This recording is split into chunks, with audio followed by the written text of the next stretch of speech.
Saudi আরবের Jeddah প্রতিনিধি হানিস সরকার উজ্জ্বল, রিয়াদ প্রতিনিধি সোহরাব হোসেন লিটন এবং মালয়েশিয়ার প্রতিনিধি SA সৌরভে তথ্যচিত্রে প্রবাসের সংবাদ জানাচ্ছেন বিনিয়ামিন। এবছর হজ ব্যবস্থাপনায় কোনো অনিয়ম বরদাস্ত করা হবে না বলে হুঁশিয়ারি দিয়েছেন ধর্মমন্ত্রী কাজী শাহ মোফাজ্জল হোসাইন কায়কোবাদ। স্থানীয় সময় মঙ্গলবার রাতে সৌদি আরবের কিং আব্দুল আজিজ বিমানবন্দরে তিনি এই কথা বলেন। এ সময় তাকে বিদায় জানাতে উপস্থিত ছিলেন জেদ্দায় বাংলাদেশ কনসুলেটের কনসাল জেনারেল মোহাম্মদ সাখাওয়াত হোসেন, হজ কাউন্সিলর কামরুল ইসলাম, বিএনপির কার্যনির্বাহী সদস্য আলহাজ আব্দুর রহমান, প্রকৌশলী নুরুল আমিন, মোহাম্মদ শাহজাহান, হানিস সরকার উজ্জ্বল ও রফিকুল হক চৌধুরী সহ অনেকে। সৌদি আরবের রিয়াদে ঈদ পুনর্মিলনী অনুষ্ঠানের আয়োজন করেছে নারায়ণগঞ্জের রূপগঞ্জ উপজেলার প্রবাসীরা। সৌদি আরব পূর্বাঞ্চল যুব দলের সভাপতি মোফাজ্জল হোসেন স্বপনের সভাপতিত্বে এতে প্রধান অতিথি ছিলেন ভোলাবই ইউনিয়নের চেয়ারম্যান আলমগীর হোসেন টিটু। প্রধান বক্তা ছিলেন তাজুল ইসলাম গাজী। এছাড়া বিশেষ অতিথি ছিলেন মোহাম্মদ সাইফুল ইসলাম, রাজু পাটোয়ারি, জামাল হোসেন ও কবি শাহিনুর।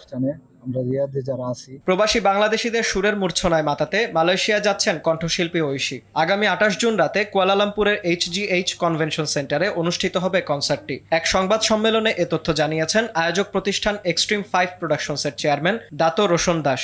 24 এপ্রিল থেকে অনলাইনে টিকেট টু ইউ এবং এয়ার এশিয়া মুভ প্ল্যাটফর্ম দুটিতে টিকিট পাওয়া যাবে। এর মূল্য ধরা হয়েছে 54 রিঙ্গিত থেকে সর্বোচ্চ 588 রিঙ্গিত পর্যন্ত। গ্রুপ নিয়ে সো আমরা ওইটা বিনিয়ামিন, RTV।